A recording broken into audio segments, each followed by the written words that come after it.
Hey church, it's Mario with Canadian Seventh-day Adventist Church, and today is June 24th, and we are finishing up our Growing in a Relationship with God quarter.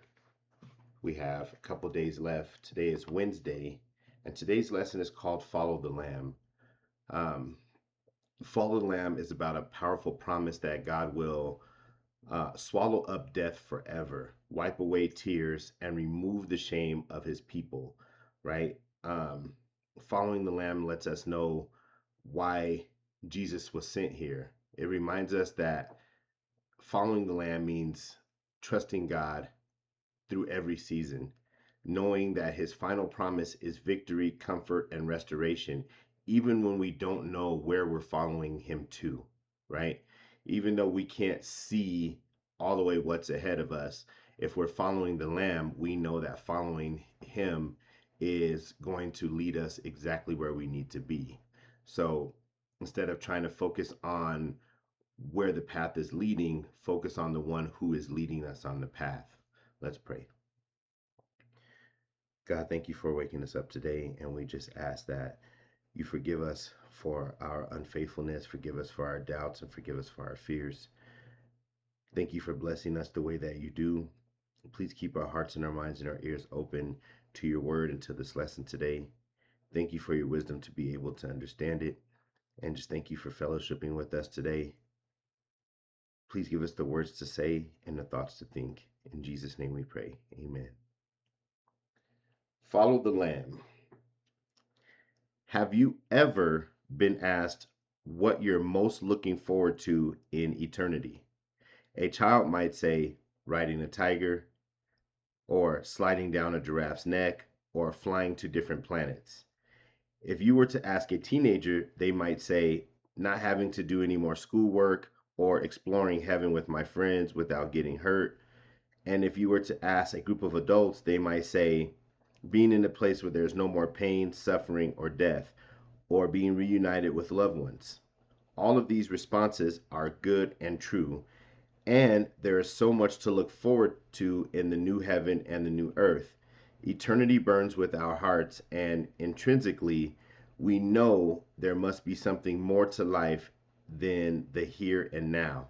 So I don't think I've ever been asked, um, what am I looking most forward to in heaven? And just reading some of these responses, I think like right now, just um, not stressing about life, not stressing about um, relationships, and not so much importance on um, the things of the world, right? Just like statuses and money and you know trying to survive and just trying to make it, right? Trying to um, just become something important in the world. I think that for me, that's what I'm looking most forward to, where I could just like finally relax and just um and I'm sure I could do that now. Um, but it's just something I'm looking forward to, just being able to just finally just stop, you know. I spend a lot of time like going. I waste a lot of time, you know. Um, I overthink things. I underthink things. My mind is always racing. I just look forward to none of that stuff. All of that stuff just being done and over with. So, what other blessings might we look forward to in eternity?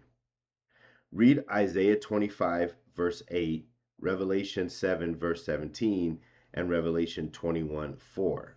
So, what other blessings can we look forward to, right? Uh, First, Isaiah 25.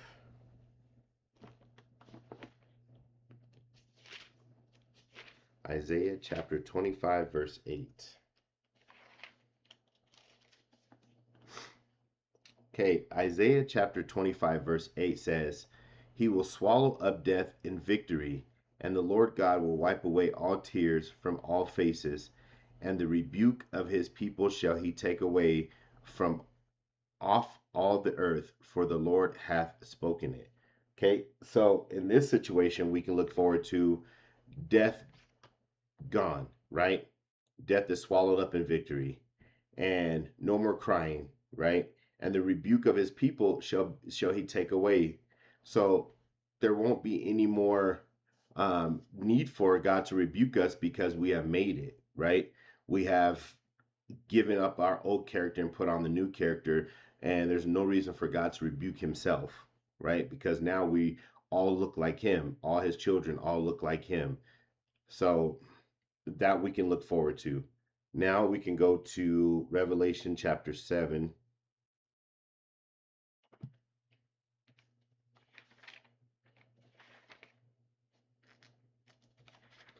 Revelation 7, verse 17. And that says, "For the Lamb which is in the midst of the throne shall feed them, and he shall lead them unto living fountains of waters, and God shall wipe away all tears from their eyes." Okay, so here we are again where he's wiping away all of our tears. No more crying, because there will be nothing to cry about. There will be no more sorrow, no more pain, no more anything. But then he shall feed us and lead us unto the living fountains of water. Okay, he's going to be our leader all the way through. No more worried about the next president or this person's leading us or whatever it is. We'll have one leader, and that leader will be God. And then last one is Revelations 21:4. So same book, just go over 21st chapter.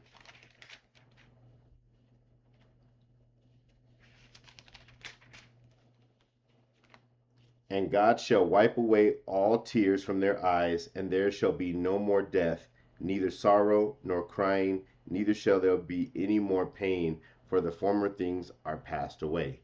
Again, no more tears, right? He's wiping away all of our tears. He's wiping away all of our sorrows. No more death, no more pain, no more any of that stuff, right?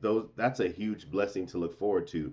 And I know some of us who have lived a long life, we can't wait to um, to not deal with that. And even I bet you, even some of the people who have like who've been sick for a long time or who have um, parts of their body missing or they were born with some kind of deformity or things like that can't wait because once they get there that's gone, right? If you had one hand, now you got two. If you had couldn't walk, now you can. Not bedridden, not wheelchair bound, none of that stuff. All of that stuff is gone. It all goes away. Surely the greatest blessing of heaven will be to finally see Jesus and to thank him in person for what he has done for us on this fallen earth. We will want to lavish in our adoration and worship to him for saving us, but his own suffering on the cross from eternal death. Worthy is the Lamb who was slain to receive the power and riches and wisdom and strength and honor and glory and blessing.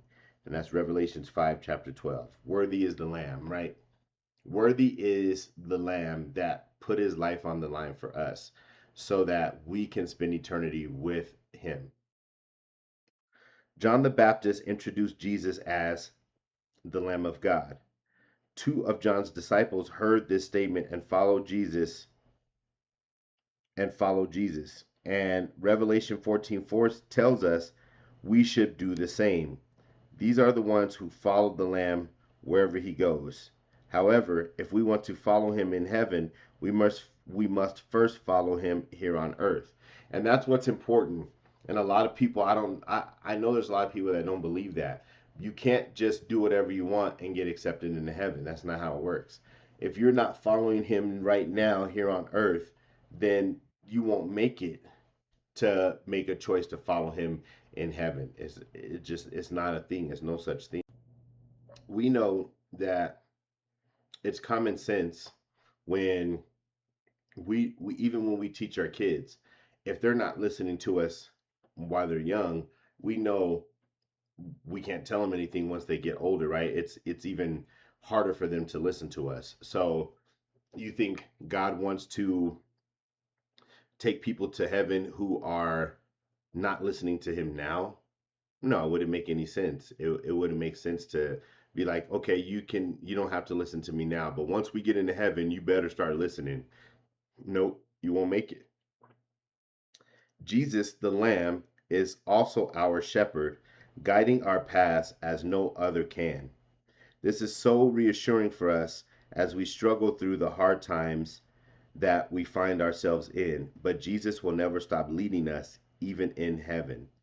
So, what I like about the Bible, and I know a lot of people try to refute the Bible and say it was written by man, and all these things have been changed and it's not real, and a certain um, race of people wrote it to control another race of people.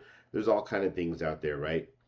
But the Bible is so perfect that just thinking in my mind, like how many times we read stories that led to Jesus before he even was even mentioned. How many things in the Bible pointed towards Jesus. The fact that God was teaching them to sacrifice a perfect lamb. How about when Abraham was supposed to sacrifice his son to God because God asked, but instead, before Abraham could go through with it, God stopped him and said, I've provided a sacrifice for you, right? I provided it. And oh, in the bushes, there's a lamb, right? And the fact that God said, I provided one for you, I provided this sacrifice for you. And then later on, here comes Jesus. The fact that God told them, Adam and Eve, in the beginning, that this is what would happen, that through Eve, eventually Jesus would come and Jesus would bruise the head of the serpent and the serpent would bruise his heel, you know? Um, and there's like plenty more stories in there that point to Jesus. Even God rescuing the Israelites from Egypt on that Passover, the fact that the blood of the lamb is what covered you and stopped you from dying, right? It stopped you from having to deal with that Passover plague, right? So like the literal blood of the lamb. So just a bunch of stories that led, and I just think to myself, like, no one could have written more perfect than God a book that um like we just read, every every different verse all said the same thing, and I know us as humans, we are not that perfect, right? There's so many mistakes, and excuse me, the fact that I know there's so many mistakes, there's no way that they could have all just put this book together without any mistakes, without it being inspired by God. So that's just a side note for me about following him and knowing um, that we can be reassured with God leading us. It says, Revelation 7:17 says, For the Lamb who is in the midst of the throne will shepherd them and lead them to living fountains of water. As his people, his sheep, we will follow Jesus in heaven, forever wanting to be in his presence. One defining characteristic of God's people is that his name shall be on their foreheads. That is, we will always be thinking of him. And that's amazing because we don't always think of him now, right? And so that's why I said we gotta do that now. We gotta follow God now. We gotta listen to God now. We gotta keep him on our mind now. Um, there's a video that it is instructing for you guys to look at. I myself have not looked at the video yet, so I will do the same. But it says, it's a song. It says, listen to the Adventist gospel song, Follow the Lamb, at https semicolon backslash vimeo.com/10678 21589 and make the words your personal prayer today. So, um, we could go through a list of songs. I'm pretty sure a lot of us have songs on our hearts that point us to Jesus, and we want to make those our personal prayers. So, at the end of the day, whether it's through a song, whatever it's through, make the personal prayer for us to start following the Lamb now before it's too late. Let's pray. God, thank you for continuing to give us this opportunity to follow you, to worship you, and to just spend time with you. Thank you again for being patient with us. Thank you again for working out our situation. Just thank you again for blessing us nonstop.